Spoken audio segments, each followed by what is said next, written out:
Hello, welcome to the show. The NFL Wild Card Weekend has come and gone, and it was definitely wild. It was great. Um, I'm going to be doing this podcast the day before the Monday Night Football, so we'll just talk about that game, but we'll look at the results for the others. So it started on Saturday. We had the Rams and the Carolina Panthers, and I gotta tell you, I've been a fan of Carolina this season. They're a proven team now. I think they're definitely better. Bryce Young's playing better. They got good defense, good running. I like the way they play, and they gave the Rams all they could handle. The Carolina Reaper, Bryce Young, scoring in the end, towards the end there.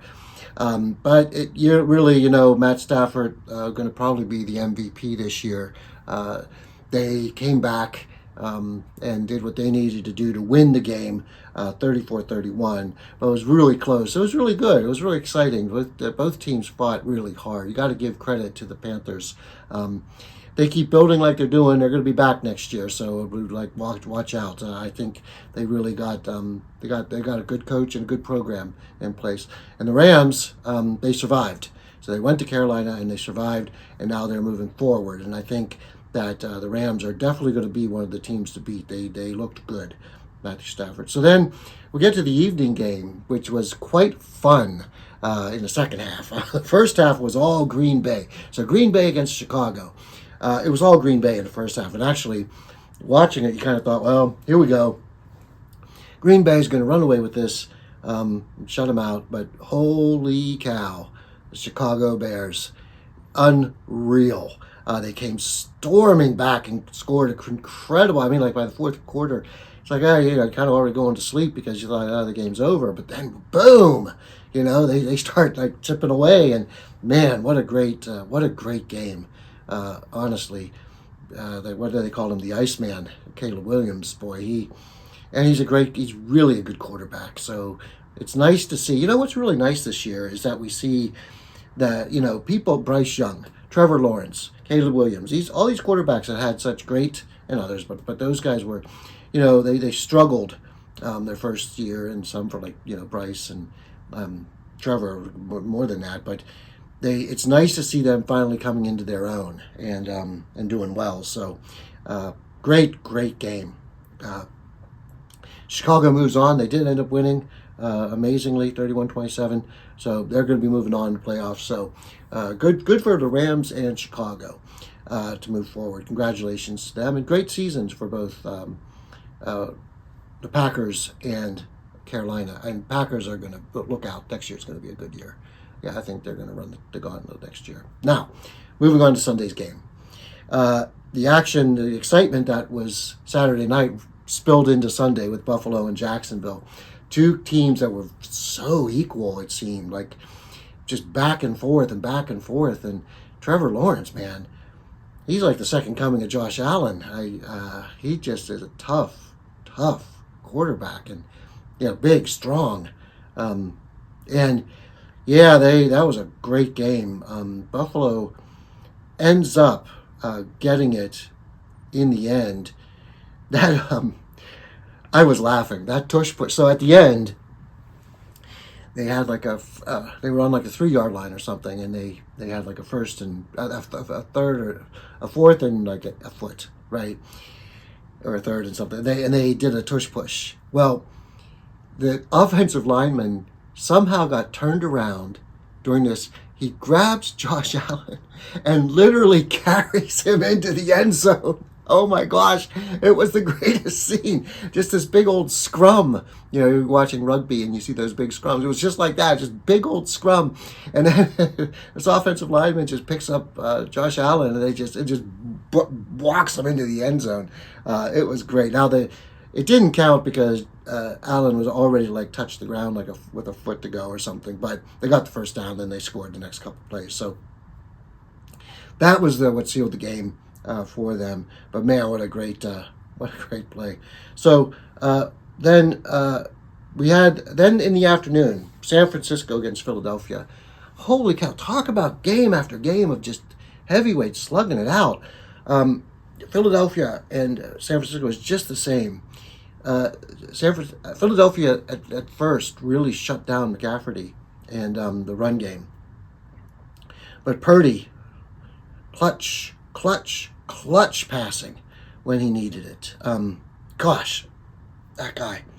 And not to take away from Jalen Hurts. Jalen Hurts played really well too. I mean, I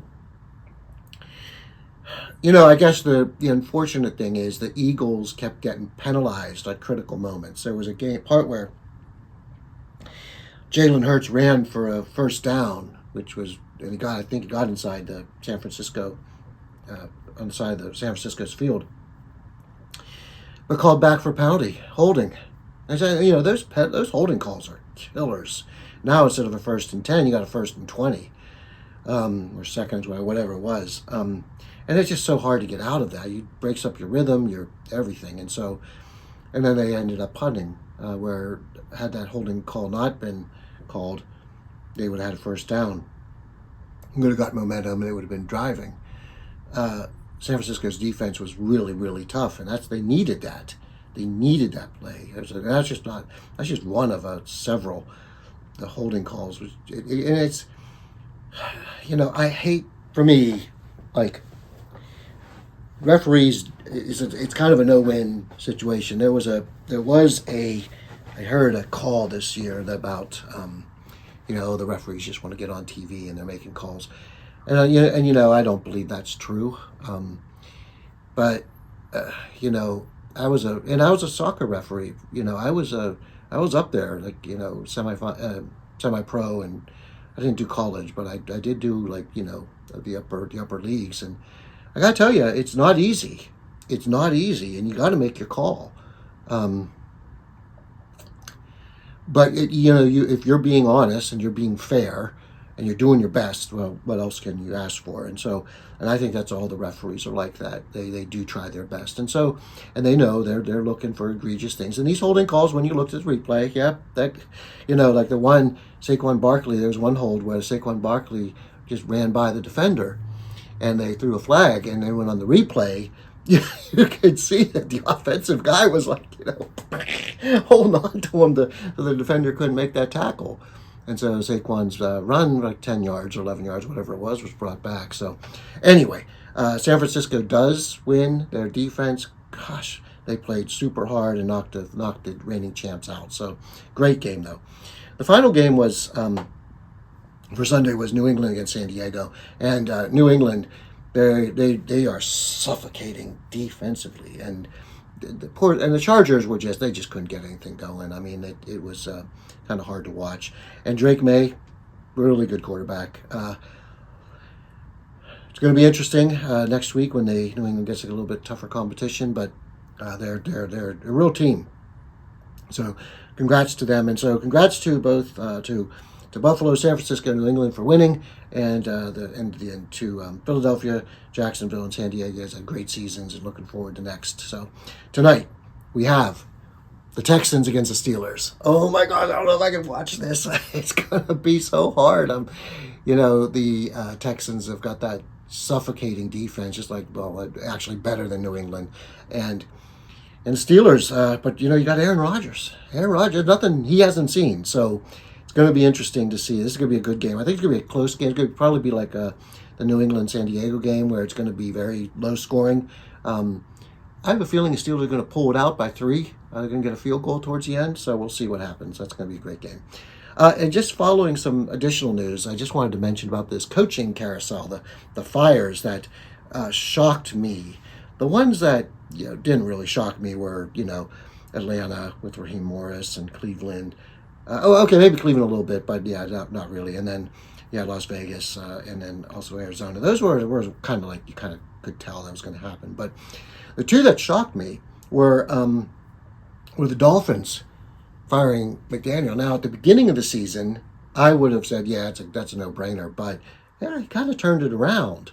You had the team playing pretty good up until the Steeler game, like second last game or third last game. He actually had the team playing pretty good, but the Dolphins want to move on. So I feel like he's such a good coach offensively that somebody's going to pick him up real quick. I don't have any doubt about that. But maybe not as a head coach, maybe an offensive coordinator for a time, which might be good. It might be good to just kind of, take a couple seasons and do that. And then the Baltimore firing John Harbaugh. Well, yeah, I was shocked. He's like had winning seasons and gotten. This year wasn't great, but heck, look at all the injuries. I mean, Lamar was like injured more than half the time. So it's like how you can't blame the coach for injuries, but I guess they did, and they wanted to change. And so he was fired. John Harbaugh, he's going to find something. He's too good of a coach to be ignored. He'll be picked up, or he may go and do some TV for a couple of years. That would be another good option.